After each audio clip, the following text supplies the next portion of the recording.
Gaming has quietly become one of the biggest entertainment industries in the world.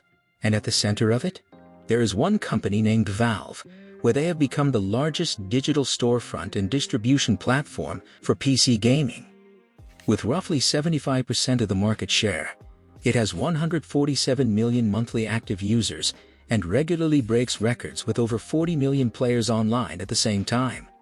And despite having fewer than 400 employees, they generate over $16 billion in annual revenue, making it one of the most profitable and efficient tech companies in the world, and out-earning Apple and Google on a per-employee basis. So what's behind Valve's strategy?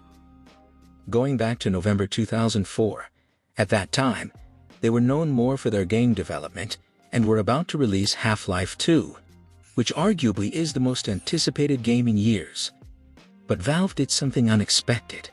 They forced every single buyer to activate and launch the game exclusively through their own brand new platform, Steam. Even if you bought a physical disc from a store, you couldn't just install it and play.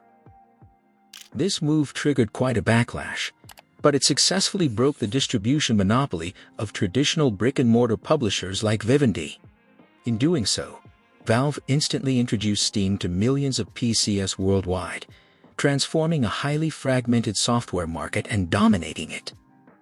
Before this, you had to hunt down manual updates from third-party hosting sites and use external browsers just to find a match.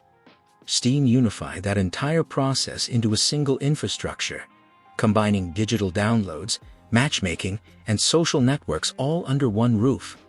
And once that foundation was set, Valve was able to evolve far beyond its origins as a traditional video game studio. Through Steam, Valve takes a standard 20% to 30% cut on all game sales and microtransactions. Valve also created a second revenue stream from the Steam community market. So every single time players trade digital items with each other, Valve get an additional 10% to 15% fee just for hosting the trade. But this is where the business enters a gray area. By opening its API to the internet, Valve inadvertently turned cosmetic video game skins into casino chips. Because these assets are so easy to transfer, anyone can trade them, allowing users to gamble or even launder illicit funds directly into hard cash and cryptocurrency. And the wildest part is, Valve implicitly benefits from this entire ecosystem. The utility of these external websites keeps digital item prices artificially inflated, driving massive trade volume back to Steam. To put that scale into perspective, trackers estimate that Counter-Strike's case and skin economy alone generated over $1 billion in 2023, and every time those items change hands, Valve collects its 15% fees. When dragged into court, Valve argued that because Steam wallet funds cannot be directly withdrawn to a bank account, these virtual items are legally just like arcade tokens, meaning the company has zero control over how third parties misuse their system. In reality, Valve's loot boxes are engineered like slot machines, and when governments try to ban them, the workarounds get really creative. Like in France, for example. To bypass anti-gambling laws, Valve introduced an X-ray scanner that lets you see inside a case before paying for it, technically making the outcome non-random on paper. But the thing is, you cannot scan a new case until you pay to unlock the one you just revealed, even if your scam pulls a worthless item. So much like Gachapon, because you technically know what you're buying and the reward is non-cash, the transaction is legally clean. But in practice, the system is more similar to pachinko. The real goal is to liquidate those items on third-party sites, ensnaring players to happily bleed cash just for the rush of what the next chest might hold. By taxing both the creation and the peer-to-peer exchange of these digital assets, Valve has built a system to capitalize on this opportunity while completely transferring the legal liability to the shady parts of the market. As the market leader, Steam faces constant challenges from industry giants. Its closest competitor, Epic Games, tried to undercut Valve with a 12% revenue share, spent hundreds of millions on timed exclusives, and gave away free games every week. Yet despite those efforts, they only captured about 3% of the third-party revenue. Their store remains unpopular because there's nothing else in there. players simply log in, claim their free game, and immediately jump right back to Steam where their entire network resides. So Steam's dominance is built on enormous switching costs that competitors can't overcome with lower fees or free giveaways alone. Steam has revolutionized the industry with various innovations. To lure players away, the rivals must convince them to leave behind 20 years of game purchases, achievements, and digital identities. To protect this monopoly, Valve forbids developers from undercutting Steam's retail price anywhere else.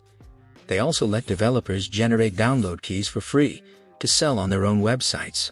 It looks like a loss since Valve covers the server costs, but to activate them, they need to download and open the Steam app, pulling in new customers straight into Valve's ecosystem. However, the real money move is how Valve outsourced its risk and R&D to the end users. They didn't build multi-billion-dollar hits like Counter-Strike, Team Fortress, or even Dota. Valve simply bought the winners, hired the creators, and built a massive secondary economy around digital item trades. They apply this exact same strategy to their core technology today. Valve licenses its powerful engine to third-party platforms, completely royalty-free. By waiving the standard 5% charged by competing companies like Unity or Unreal, Valve heavily incentivizes developers to use their tool. The catch, however, any standalone game built on it must be distributed on Steam, allowing Valve to recapture its profit. But it goes without saying that Valve has always feared Microsoft. Right now, nearly 97% of all Steam users run on Windows. If Microsoft, the same company that owns Xbox, ever decides to force all PC software through the Windows Store, Steam's entire business would be at risk. So to survive, Valve invented a plan B called Proton to translate games so they could run flawlessly on Linux. This breakthrough allowed Valve to expand into the hardware business. However, the surge in massive AI data centers has completely cannibalized the supply of RAM and flash memory worldwide, raising Valve's manufacturing costs.